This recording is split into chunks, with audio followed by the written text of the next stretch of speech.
But we're all trying to understand what's going on with the consumer and what you're seeing and really how much strength the consumer really has at this point. What are you seeing in the stores and on the site?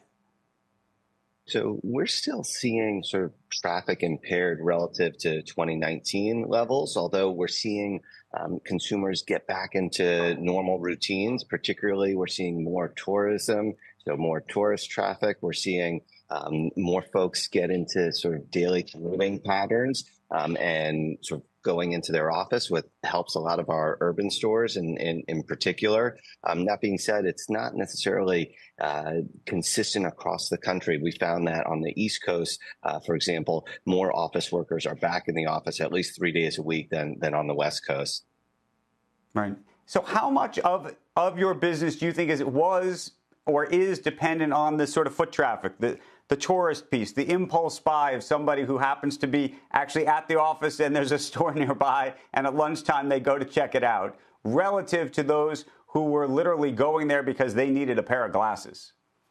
Yeah, so we find that the split between, sort of, for example, urban and suburban productivity is about 10 points. And when we're talking about productivity, we're comparing to sort of pre-COVID 2019 levels. And we're seeing sort of an improvement over the course of Q3. So, for example, our stores were averaging going into Q3 about 80% of their 2019 levels from a sales perspective and exited the quarter at 85%. So we're seeing sort of positive developments. When I'm visiting our stores, they're busy, but many stores are not. Our stores tend to be busy along with Apple and Lululemon.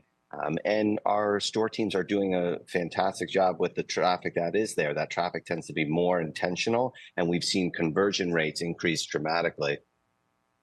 So let's talk a little bit longer term. The stock, and you came on our broadcast when the company had its IPO. It is down along with the rest of the market, but it's been down perhaps more than that. Help us understand sort of what you're telling investors at this point and what they should expect. I think they should expect sort of a continued commitment to sustainable growth. And what we mean by that is sort of aggressive and ambitious growth coupled with expanding profitability. So in Q3, for example, we grew 8% while all of our optical peers actually saw declining sales. Similarly, we expanded profitability. I think unlike a lot of other companies, in particular, sort of that 2021 cohort of public listings that we often get lumped in with.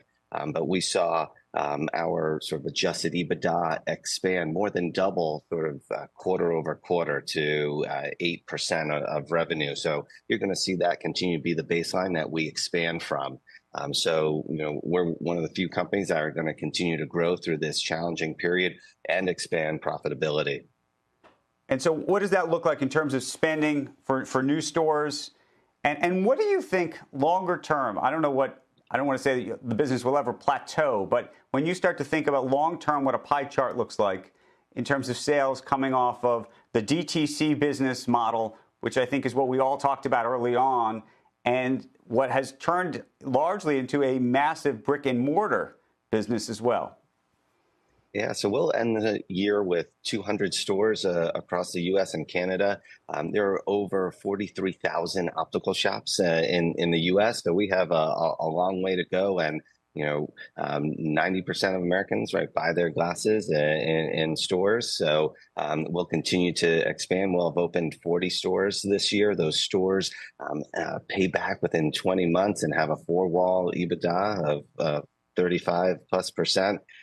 So we continue to be very excited, particularly about the category. By 2050, 50% of the world will need glasses. And folks like us that are able to provide exceptional value in fashion for, a half or a fourth of what people are paying elsewhere just puts us in sort of what we think is a very enviable position.